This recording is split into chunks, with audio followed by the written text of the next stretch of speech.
Hello everyone. We will be looking at 3 clips from its Genesis history. We will be looking at clips taken from the movie by them themselves and put on YouTube. The whole movie's on YouTube.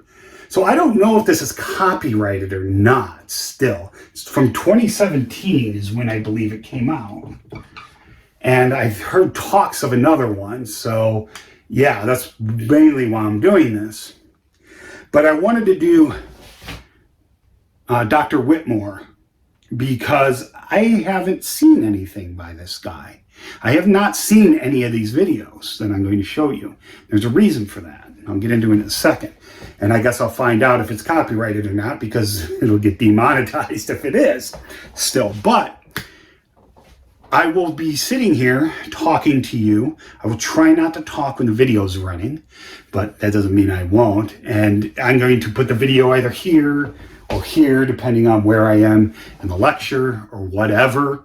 Okay, so, I will put any corrections on screen or additions. Like if I do say something during the video, I'm going to cut my voice out, but I might put it on the bottom so you can see it. I will also put over here, probably taking up the whole screen. Yeah, we'll have to take up the whole screen.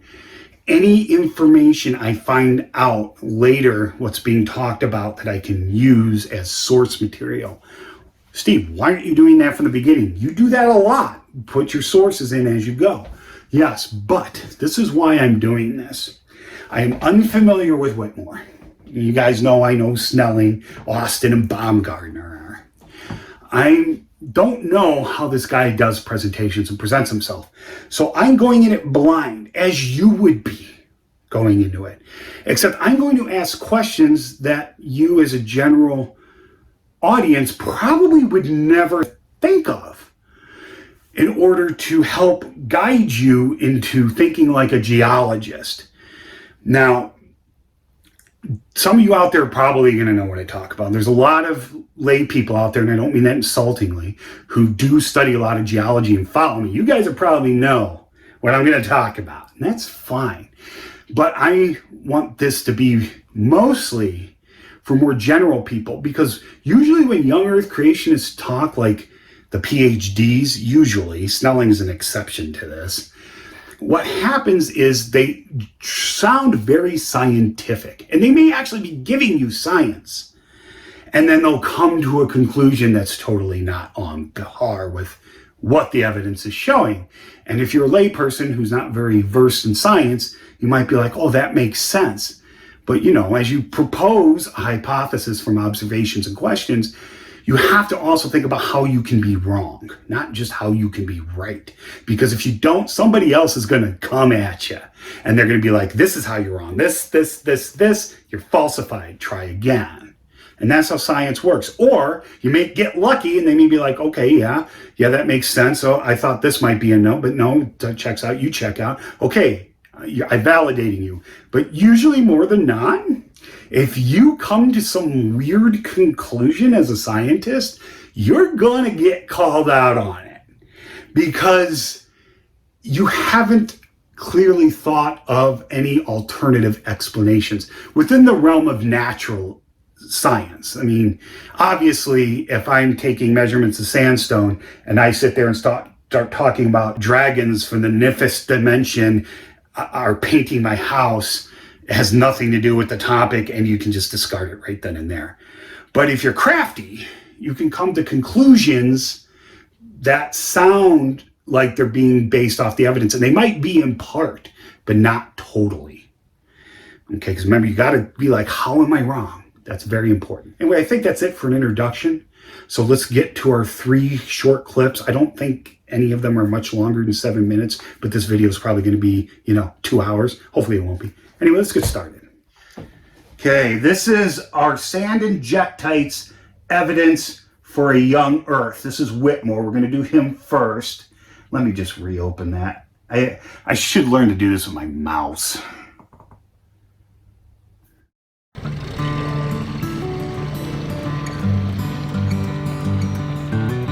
So we're at about mile 5.5 on the Colorado River, and we're looking at the Coconino Sandstone, which is a lighter colored rock up above, and the Hermit Formation, which is this brownish rock. Now, as we all know, they love their Grand Canyon. Grand Canyon and Mount St. Helens are just evidence for everything.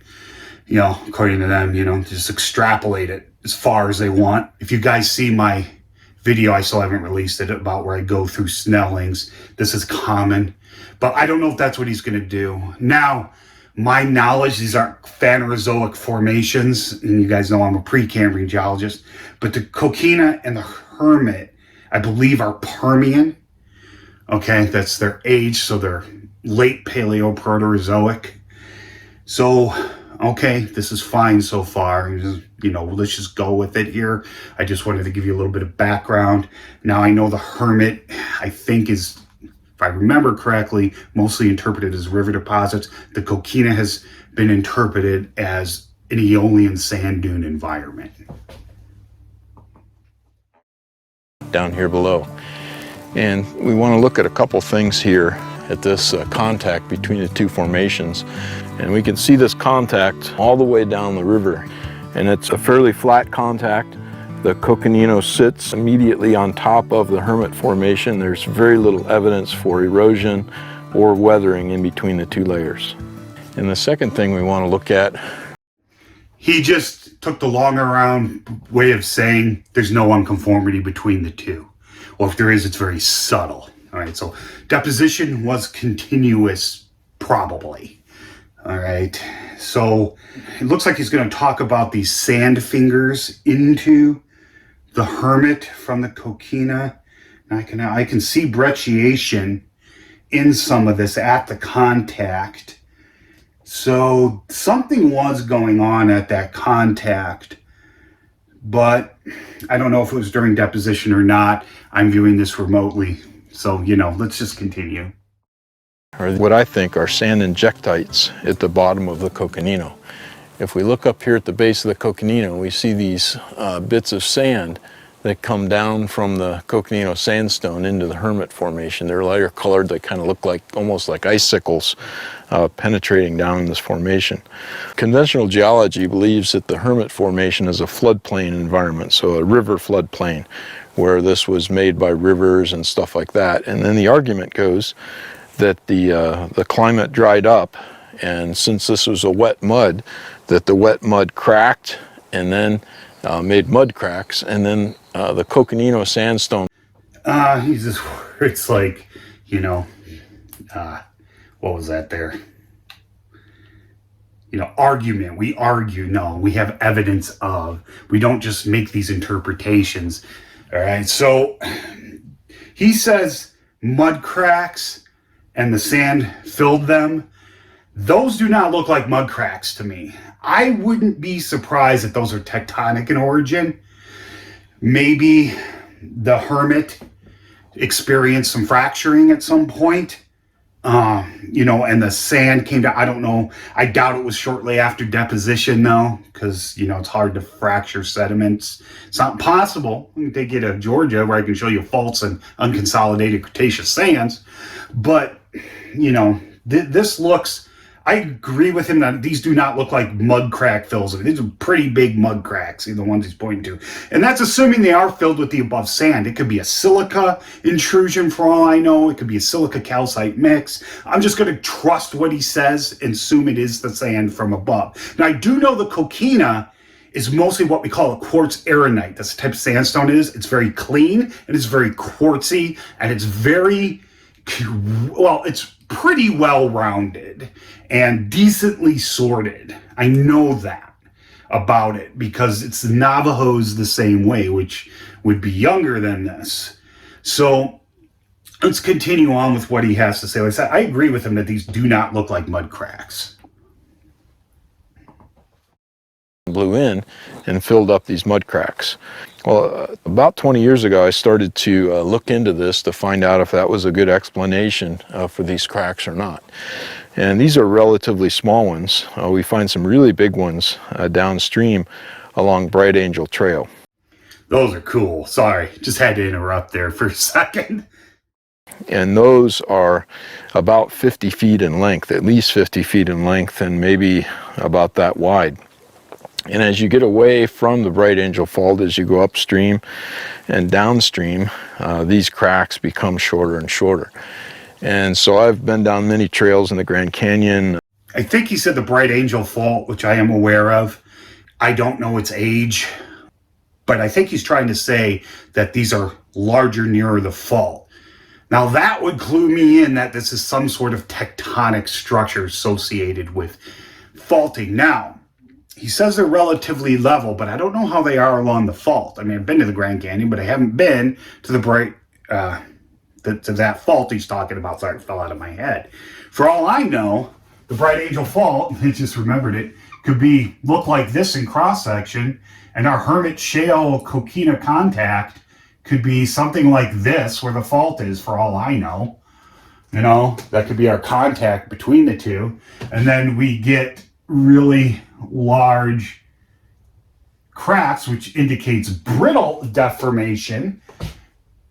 And this would be in conjunction with ductile deformation. And as we get farther away from it, the fault has less influence. Now, do we see this in other layers? I don't know. He's focused on one spot, you know, and I don't know if he's going to make any extrapolations from there or not. But like I said, I don't know. But that would be a question I would ask him. Okay, which way does the fault go? What is the suspected timing of this fault?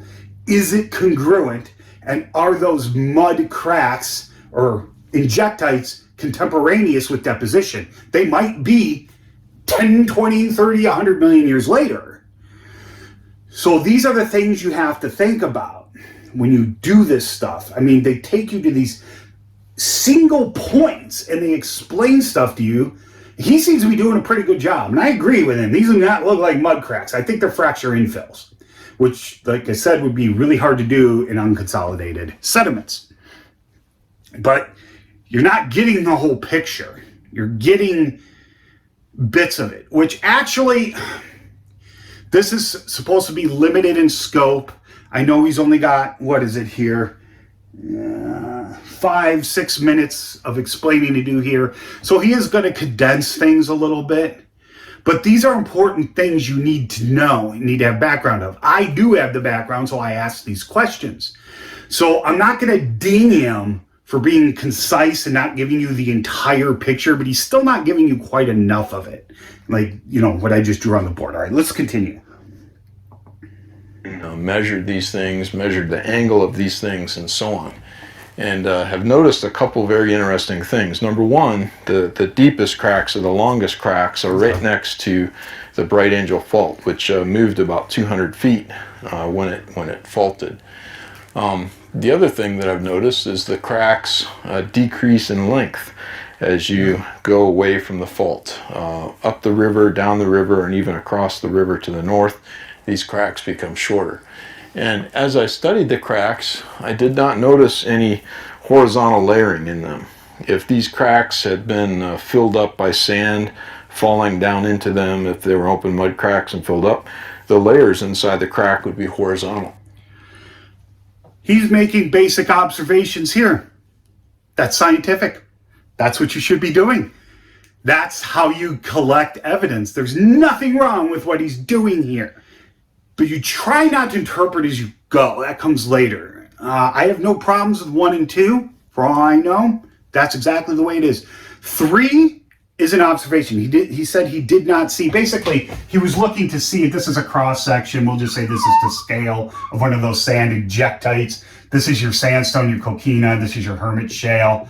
He says he doesn't see any horizontal bedding in it. He's probably going to say he sees vertical or much. I don't know. We'll find out. But he's saying that thinking that, well, if the sand came in, it would do that. No, it wouldn't. I mean, hourglasses don't fill up like that either. It should be jumbled, or I would expect it. I mean, he made a prediction based on an assumption. That's fine with what he's doing right now. But I would actually expect it to be something more probably coming in from both sides randomly. I would expect it to probably look something more like this. I don't know if that's what he sees, and they never get close enough for me to see if that's actually what's happening, but that's kind of more the thing I would think I would see if sand was just pouring down in there at a regular rate or semi-regular rate, okay? You wouldn't get horizontal bedding. This structure's too long, too narrow, all right? But even in some of these cracks here, I see some vertical layering in them, and that's very typical of these cracks. And so I found some other things as well that indicated these are probably not mud cracks. So I began to develop a new hypothesis that would explain the data that I found. And the key piece of data is... And that's exactly how you do it. You ask questions, you go out, you collect data, and you form a hypothesis. So far, there's nothing wrong with what Whitmore is doing. Nothing.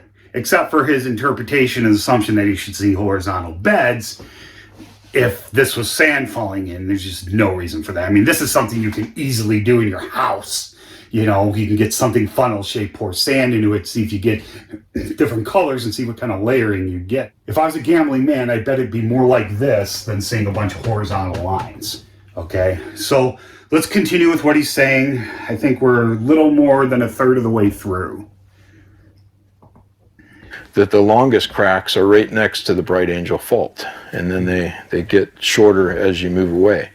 The other key piece of data is that these cracks have a preferred orientation. In other words, they're all oriented in about the same direction, and I was able to show that statistically. I was actually wondering that, okay, because if it is structural in origin rather than depositional, these cracks, they should have a preferred orientation relative to the fault, that the fault is somehow associated with them. Like usually, if you get a fault, we'll just do a cross section here. So, you know, we'll do a normal fault this time. So this is our up, this is our down. We'll just say our layers only experience brittle deformation. So this is some contact. You know, you're going to see any structures associated with that fault are probably going to mirror that fault in this case, if they can. Now, I'm just drawing squiggles in here, okay? That just doesn't mean anything. It's not reflective of this. You know, kind of like Pompelli's rule, which I've talked about before. Now, in plan view, this fault might look something like this, and this is your up, this is your down, and your associated structures would roughly parallel it. You might have something like this. Now, usually, if there's a lot of deformation, we'll get a second set, because I know you're told rocks erode into nice rounded things, but in reality they fracture and cleave more like at angles. Now, this would be considered cleavage. Could these sand ejectites be some kind of cleavage? They could be. I don't know when they formed. Did they have to form during deposition? Oh no, that did not have to happen. So they could be from any time. Like I said, that contact looks funny to me. Something's going on. You see some of the hermit looks brecciated or injected with some sort of fluid or sand itself. All right, so let's see what else he has to say. So far, so good. I don't have any problem with any of this. And one of the things that happens during earthquakes, if an earthquake shakes sand that is filled up with water, the sand grains will actually come apart. So if my fists represent sand grains, and then imagine my blue shirt being water around all these sand grains, as the earthquake happens, the sand grains temporarily will come apart. And if the sand grains temporarily come apart because of the earthquake energy, that sand will flow just like water. And I think that's what's happened here. He's talking about liquefaction. That is a thing. It happens in loose sediments. Now, is that what did this? You can get it in dry sand, but it's rare. But liquefaction can happen underground too, especially if you have unindurated sediment. That shaking is going to happen underground. That would also loosen things, and if you have fractures, stuff would try to fill that void space if the water's lubricating things. But he said an earthquake. I hope he doesn't think the Bright Angel Fault was formed in one event, because 200 feet of displacement, that would require almost a 10.0, if not a 10.0. An earthquake can only break as long as that fault is. And faults don't continue forever, like unconformities and contacts don't continue forever.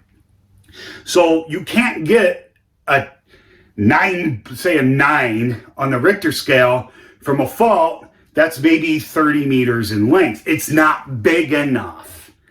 You know, there's not enough energy going to be released from something like that. It's a physical impossibility. Now, if your fault is 100 kilometers long, that's different. You can get a 9 out of that. But to get anything really bigger than a 10, the fault would have to be larger than the planet. And we know those don't exist. So I hope he's not saying that the Bright Angel was a single event from creation to brittle failure, because that, those of you that have watched my lecture on stresses, structural geology, would know that's a physical impossibility. You have to break the laws of physics for that to happen. So, but let's just go on. Maybe he's not saying that. And also when the earthquake happened, it caused the grains in the Hermit Formation down below here to get packed together and actually open up some space.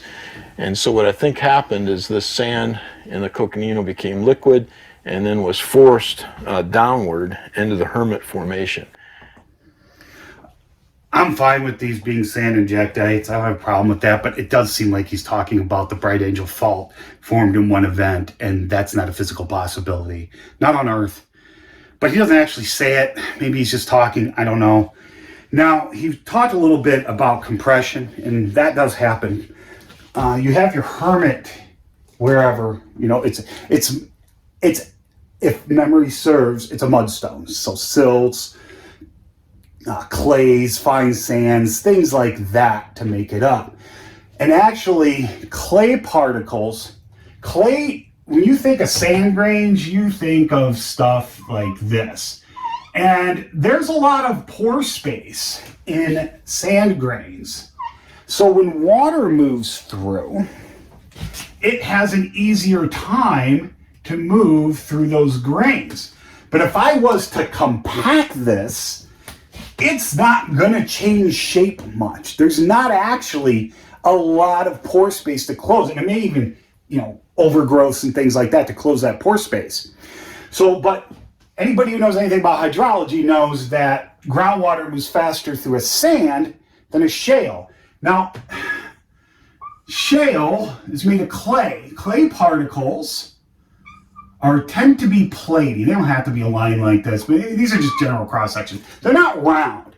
They form through the alteration of minerals. They don't form from mechanical weathering like sand does. The clastic, your primary clastics, these are still considered clastic because even though they're formed from chemical interactions, they're deposited clastically. So we consider them clastic. Now, the pore spaces between these are actually a lot bigger than this. But groundwater that comes into a shale or clay tends not to want to go through it. These form what we call aquatards. They are confining units that fight that groundwater. Now, little's going to get in, okay? But not much. So the groundwater is going to want to flow through something it can more easily flow through, just like anything. You know, the universe is lazy, you know? But there's actually a lot more pore space in a shale than there is a sandstone. It's just the spaces are so small, the water and the properties of water can't get through it.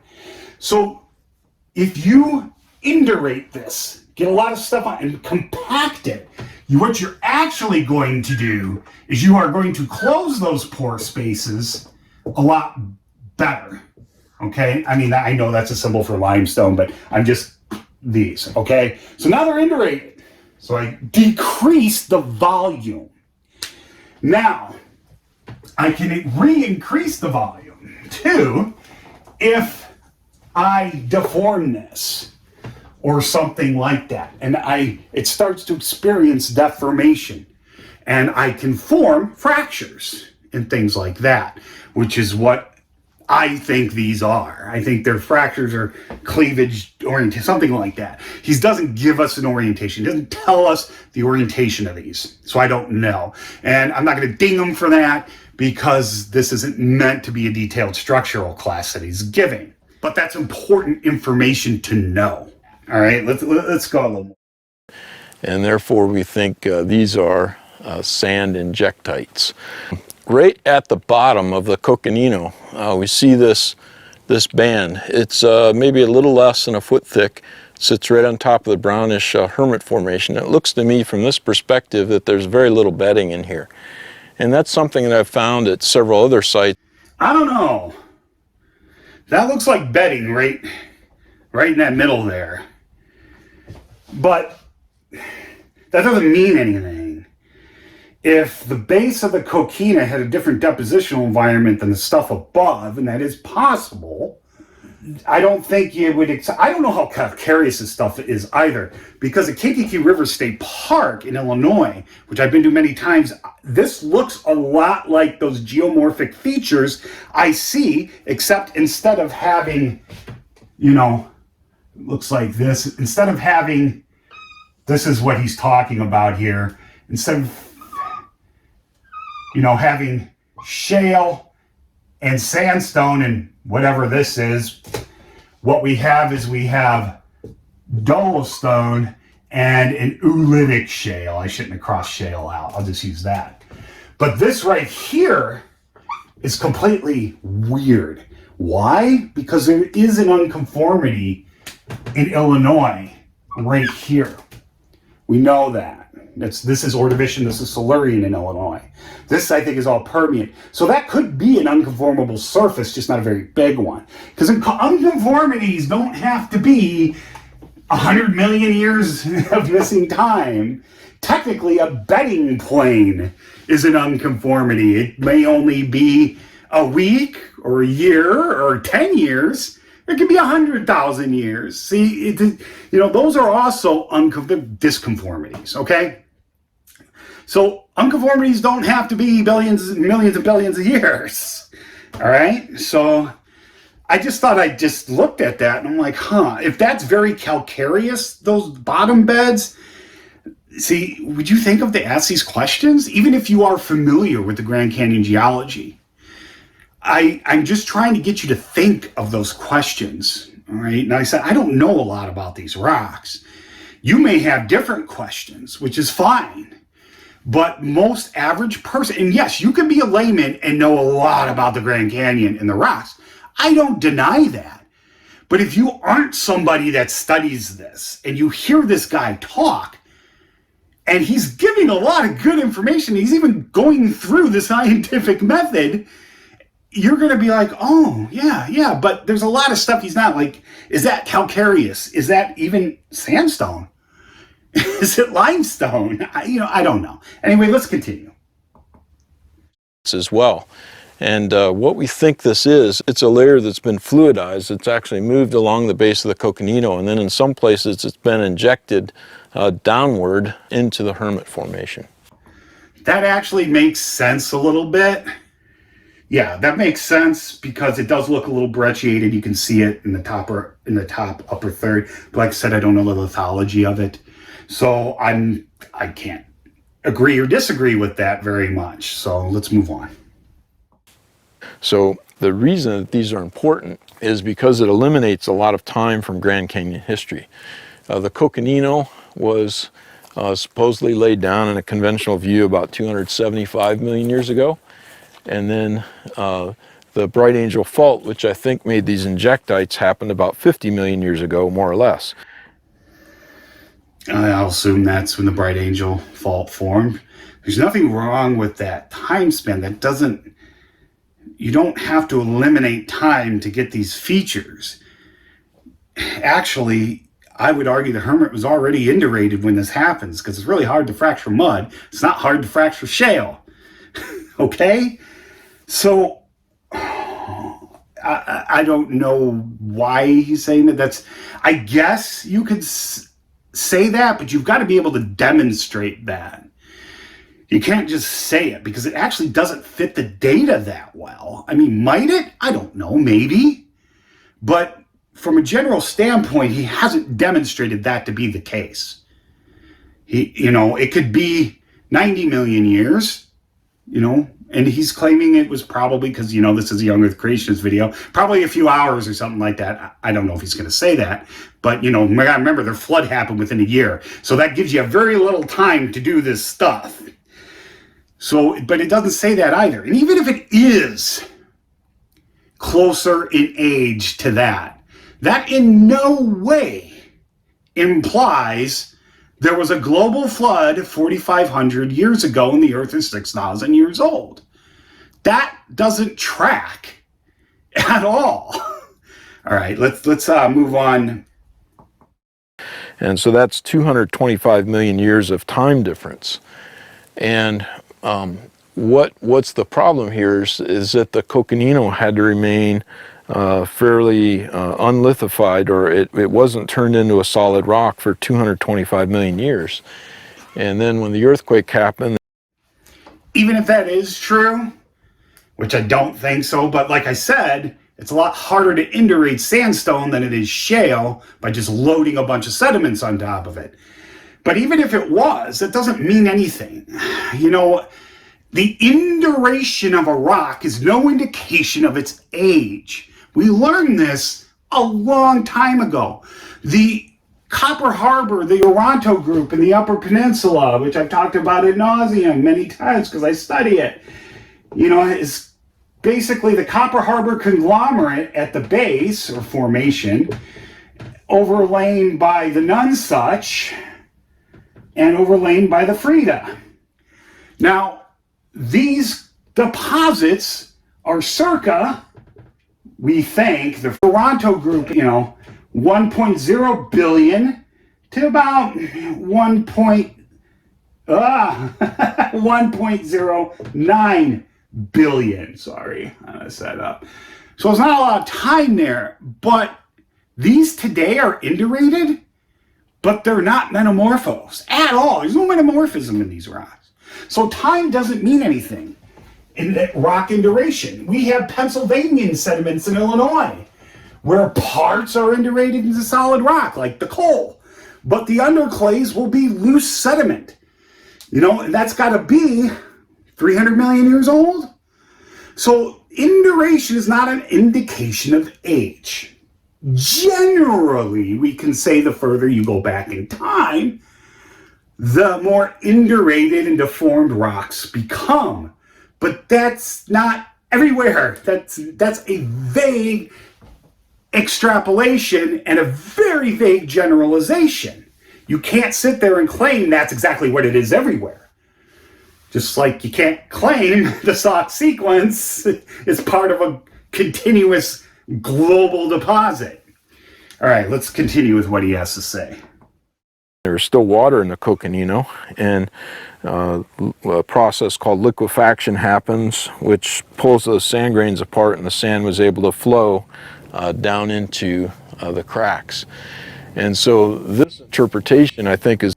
The sand would have done that anyway, even if it really wasn't pulled apart, because assuming it wasn't lithified and was just sitting there partially lithified, any sort of ground shaking or anything wet or dry would just, it's going to move a little and slowly fill those cracks. And it doesn't really give a timing. I agree with him that these are sand injectites and fractures or, cleavage, but it doesn't match the conclusion he's marching towards. I don't understand why this stuff doesn't tell you anything about the age of planet Earth. Nothing. It tells you about the timing of events in the Permian to the Bright Angel Fault formation. It's not a formation, to the formation of the Bright Angel Fault. Sorry. It doesn't say any of that stuff. the best interpretation. The problem with that conventional geologists might have with it is it eliminates 225 million years from Grand Canyon history because... No, the problem I have with it is it doesn't do what you just said it does. It only tells you about the possible timing of this local location. You can't extrapolate this. And this is, the young Earth creationists are notorious for this. I thought he was going to be really good. I'm like, oh yeah, this guy might actually, this is just a big I gotcha. And it's not even an I gotcha. So yeah, I haven't heard him lie or anything, but this isn't an I gotcha. Like I said, I still don't know the composition of that contact layer. Or it doesn't say that there wasn't 225 million years of missing time in there. It doesn't say that. It also doesn't say there was. It doesn't say that there was 50 million years of missing time or a week. It doesn't say that. That's not what this outcrop is showing you. This outcrop is not showing you timing. You're in one specific spot. We need the bigger picture. See, these things all fit together. And I don't know why they're not showing the Bright Angel Fault. I could show you some structural geology, but this doesn't say that. That's not a viable conclusion. I mean, you could say that, but then you have to be able to demonstrate that. You have to be able to look for evidence of your hypothesis. And if you can't find any, your hypothesis isn't anything. But like I said, this isn't about timing. I would not come to that conclusion. All right, let's finish this video and I'll tell you the conclusion I would come to. We still have to have the coconino soft, not turned into rock when it gets pushed down into these cracks, making the injectites. The other significant thing that we want to look here at this boundary is how flat the boundary is. In the conventional way of thinking, there's supposed to be 10 to 12 million years between these two formations, and yet we see very little evidence of weathering. I don't know if that's true, 10 to 20 million years. Like I said, I do see some sort of unconformity there, disconformity, but I don't know. I'll find out for you guys just how much that is if I can. I'm not going to dig too deep into it, but I don't know. I could be a million years. I don't know, but I like how this is zoomed out because it shows you a little bigger picture. As for the levelness of the bed, that means nothing, because right here, and those of us that battle flat earthers know this, you know, if I'm right here and I'm looking at something, you know, I'm looking at this contact, it can look completely flat to me or level, essentially. I know it's not perfect. But if I step out and I'm a little thing right here, and this looks level to me, this could actually be something like this over the long term. I'm not saying that's what it is, I'm just saying it could be. Or it could even be something like, you know, this. We have a fault here with our up and our down. You know, my little scale isn't representative necessarily of the whole picture. Now, could that be a level unit through most of the canyon? Maybe. Probably is. I don't know. But you can't just assume that from being there. And that means nothing right here. I mean, yeah, that is an observation. It looks level and flat there. Big deal. It doesn't tell you anything about what you want to know. Or erosion at this contact. But the reason the conventional geologist wants to put a lot of time in between here is we go 100 miles south towards Sedona. There's a whole other formation in between these two formations called the Schnebly Hill Formation. And it's about 1,000 feet thick and sits right on top of the Hermit. And then you have this 1,000 feet of Schnebly Hill, and then you have the Coconino. So there has to be some time in the conventional view to deposit that. We don't have those kind of time problems within flood geology. Yeah, you do actually, but I don't know those lithological arrangements, but you heard him talk about formations. Formations are classified based on lithology. They are independent of time. We can group them into time frames, but they're independent of time. I don't know the relationship here. Now, we're all going to show, obviously, in the field, the rocks would sit right on top of one another. But I don't even know. Basically, what he's trying to say is you have your coquina here. We'll just say Permian coquina. You have your Permian hermit here. And as you go this way, this is a time scale. Or no, we're not going to get a time scale yet. All right. There's another formation between the two. I don't remember what he said, but you can get that. That gives the impression of what happened was you have your coquina, an unconformity down here. This is a picture he's trying to paint. Now, this would be based on time. So this isn't based on lithology. And your hermit here. Okay? And he says, well, you got another formation here, further what X direction. So you have to put unconformities here and say there's 10 to 20 million years of missing time. I don't know what that formation is. We'll just say that. But formations are based off of this. They are not based off of chronology. You do not need to bound a formation by time. An unconformity is not the bottom and top of a formation necessarily. It can be, but it doesn't have to be. For all I know, over the distance, we have our PC and we have our pH. So this could happen and there could be no unconformity. We could have something like this. I don't know the thicknesses, but we'll say our pH. We'll say our pH intertongues with our px. We'll say that's our thickness and this is our thickness. This, if it's lithologically more distinct than this, I would name this another formation. This is a formation, this is a formation. So this would be, or it could be a member of this formation or a member of this formation. That's up to me, but the point is, this is lithologically more different than these two. Distinct enough to be recognized in the field to make a geologic map. It could be a situation like this and no unconformity is necessary, or a very small one. So, see, these are things the average person is not going to think about. Because you don't know, and that's fine. So I'm trying to get you to think like a geologist here. And so what we think happened is the hermit was laid down. And after the hermit was laid down, Schnebly Hill was laid down further to the south at the same time that Coconino began to be laid down over this whole area and eventually on top of Schnebly Hill. So we don't see any evidence of the time here, we don't see any evidence of the erosion, and so we think there's little evidence of those long periods of time that are supposed to be between these two layers.